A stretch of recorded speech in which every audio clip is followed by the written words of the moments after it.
I remember playing Mafia 3 back at launch in 2016. I was incredibly hyped for it. We hadn't seen a Mafia game since 2011 and I really liked Mafia 2. Mafia Definitive Edition I made a review about a year ago, something like that. I wasn't too hot on it, to be honest. It just wasn't what I was expecting, basically, but Mafia 2 has always remained the best Mafia game for me. So I realized I had it in my Steam library. I downloaded it and I thought maybe it's better now. Maybe they fixed all the issues with it. Maybe they fixed the bugs. Maybe they fixed the performance issues on PC. Maybe the story was more interesting than I remember. Maybe the gameplay loop was better. And spoiler alert, it really isn't. First off, performance, for whatever reason, is really iffy. Sometimes it's really good, and then sometimes it's just god awful. Look at this. It looks like it looks like I'm watching a slideshow here. What's going on? But outside of those few performance issues, bugs-wise, it actually seems to be fairly fixed. There's not many bugs that I experienced through my short playtime with it. I haven't completed it. I didn't want to complete it, but we'll get to that in a minute. But from bugs perspective, bugs, everyone loves bugs, I love ants, bugs, yes, bugs are fixed. I didn't experience any, so if you're planning to buy it and you're worried about bugs, don't worry about it, the bugs are pretty much gone. But if you're planning to buy it, you need to know what this game really is. If you've played Mafia 2 over the last year, week, month, yesterday, doesn't matter, and you're expecting it to get the same thing from Mafia 3, do not expect that, because Mafia 3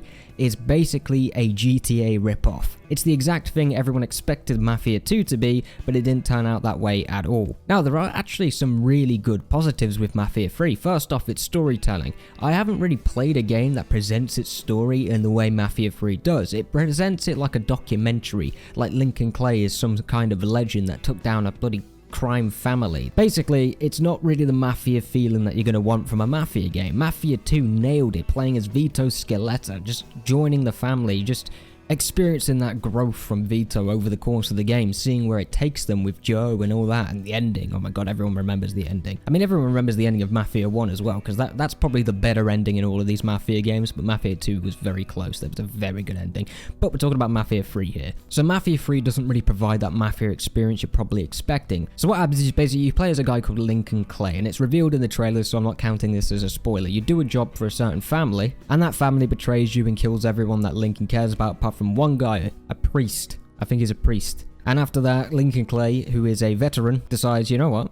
I'm gonna go kill everyone, because that's the best way to handle this situation. And I don't blame him. From there, you go to district, killing people so you can progress the story, and at the end of every district, you get a main mission. It's really just the most repetitive choice they could have gone with. Now, why did I revisit it? Well, when I first played it in 2016, I played through a lot of open world games, a lot of games that played very similar to it, and I just thought, maybe I was just a bit jaded at that point. But I tried booting it up this year, about 2 weeks ago actually. I've been too focused on the sticky, man, I'm sorry, but I'm here, I'm back. Yeah, I tried booting it up.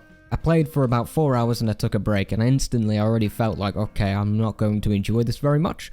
I gave it a break, came back 2 days later, and it's just the same thing over and over again, and it's just not particularly interesting. You get a couple of weapons, you get pistols, shotguns, snipers, but half the time you're only going to need a science pistol anyway, because the AI is really stupid, and the difficulty is not particularly, difficult. It's not hard at all, which results in a pretty mind-numbing experience, unfortunately. It's just tragic, because the gameplay itself actually feels really good, but the stuff you're actually tasked with doing does not benefit the gameplay. Like, if this was a story-driven, single-player, linear game, like Mafia 2, apart from the open-world sections of Mafia 2, then this would have been like almost a perfect Mafia game, just without the Mafia vibe. Perfect story game, I guess I should say, not a Mafia game, but perfect story game, because the storytelling is actually phenomenal, but the gameplay just does not do enough to keep me invested to want to finish the story. I mean, the voice acting is amazing, to be honest with you. It's some of the best voice acting in the industry, I think. It's on the level with Naughty Dog, as well as most of the Sony exclusive games like Spider-Man and God of War, etc. So there was something good here. There was potential there, but it was really squandered by the gameplay, and I'm a little confused as to why. Because everything feels sound, the guns feel good to shoot, the movement feels pretty okay, and the driving is a little rough. So there's potential here, but even the open world is really lackluster. Like, there's not much to do. All you'll be doing, as I've said, is going to district, shooting people, liberating places, and then rinse and repeat. There's nothing else to do in the open world. There's no activities, there's no customization for cars or anything like that. I mean, you can customize Lincoln, but you've got very set outfits. You can't actually customize to the level that you expect from an open world game from 2016. I mean, even GTA 4 had customization back in 2008, so, there's certain things you got to expect, and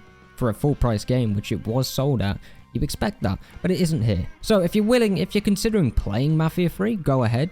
I'd actually encourage you to do it. It's very cheap now. It's usually like £5, £10.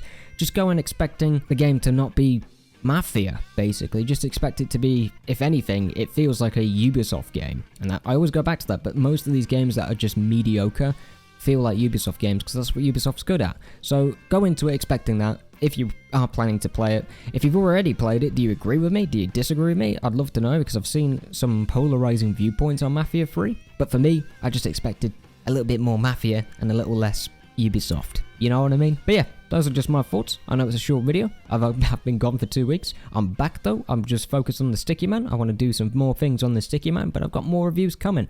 You know how it is. Thank you for watching. Really appreciate it. Like and subscribe. Well, hey.